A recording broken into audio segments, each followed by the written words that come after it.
The Bible. It's 66 books of history, stories, letters, and poetry that fit together to form God's one big story. The epic adventure of how He created us and loves us so much that He made a way to rescue us. As we travel through the Bible, from Genesis to Revelation, we discover people who met God and found their lives changed forever. And now for an amazing story, inspired by the book of Genesis, chapter 3, verses 1 to 24. In the beginning, before there was a beginning, there was nothing but God. There was no sight, no sound, no touch. And then God shouted, and lightness exploded into the darkness. At the sound of His voice, the waters began to tumble and the skies spread open wide. And He brought to life the plants, the animals, the fish, all with just a few words. And He saw that it was good. Then God got down in the mud. He formed the first person out of dirt, and He breathed life into his lungs. And when He looked at the first man, Adam, He said, "It's not good for him to be alone. I'll make a helper who is just right for him."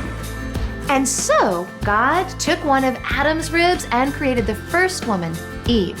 And when God looked at the people He created, He saw that they were very good. And so Adam and Eve set off into their new home, a beautiful garden filled with fast-flowing rivers, amazing plants, and tasty treats to eat. I wonder what this big green thing is like inside. Sounds a bit hollow, Bright red. What a mess. but so good. Try some. I'd say that is watermelon. Adam and Eve could go anywhere and do anything. There was only one rule God had given them to keep them safe, and He gave this rule to Adam. You may eat fruit from any tree in the garden, but you must not eat the fruit from the tree of the knowledge of good and evil. If you do, you will certainly die. Adam stared up at the tall tree in the center of the garden. Its beautiful fruit seemed to glow in the sunlight. I wonder what it's like inside. But I don't want to, what's that thing you said? Die? Adam and Eve loved their new home. They loved swimming in the river and feeding bits of oatcakes to the birds. There was nothing they needed, except dessert, of course. Let's go pick some dates.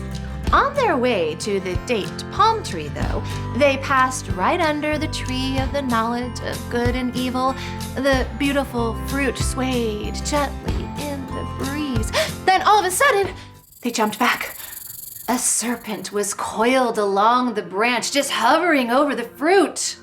Such a sweet dessert. Oh, no, I'm just looking. God said we can't eat this fruit. If we even touch it, what's that thing? We'll die. Certainly not so. But God said, God knows. If you sample this fruit, you'll know new things. Just like God. The fruit looked so inviting, Eve couldn't help reaching out for it again. She almost touched it. You mean it would make me smart? I mean smart. Wise like God. Eve turned to Adam. Well, that would be a good thing, right? Adam's eyes were fixed on the juicy fruit, too. Seems like it. And I'm really curious what's inside. What if God is just keeping us from something good? You're missing out. Eve grasped the fruit, and it dropped right into her hand, and she took a big, juicy bite. What's it like? Do you feel different? Do you think that... Here. Eve handed the apple to Adam, and he took a bite, too.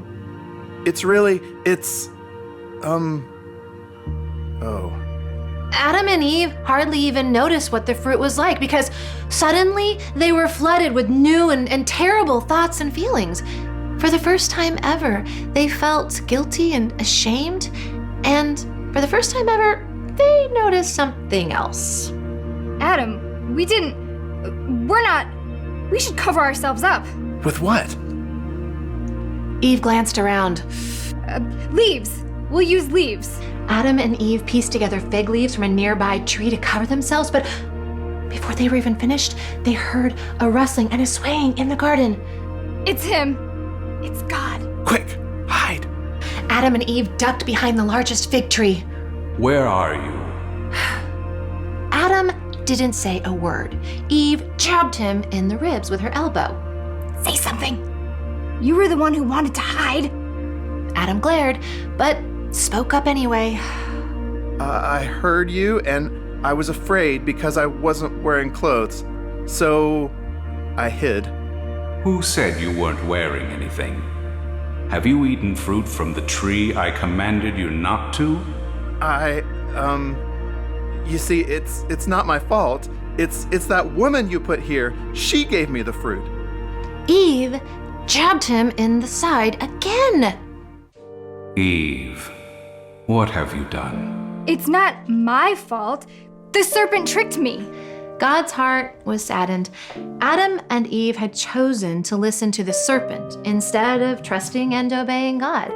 They had broken his one rule, one meant to keep them safe. And though God still loved Adam and Eve, they had shattered their perfect friendship with him. You must leave the garden. From now on, you will work hard for your food and face great pain. Someday you will die and become like the dust you were made from. Adam and Eve had chosen their own path instead of trusting and obeying in God. Sin entered the world, and sin entered their hearts. Now, they had to struggle in the heat and dust to grow their own food that had once come so easily to them in the garden. Because of Adam and Eve's choice, sin spread through their children's children and grandchildren until eventually all the people's hearts were filled with ugliness, evil thoughts, pleasing themselves instead of loving and obeying God. And it would take a big miracle from God himself to change his people on the inside.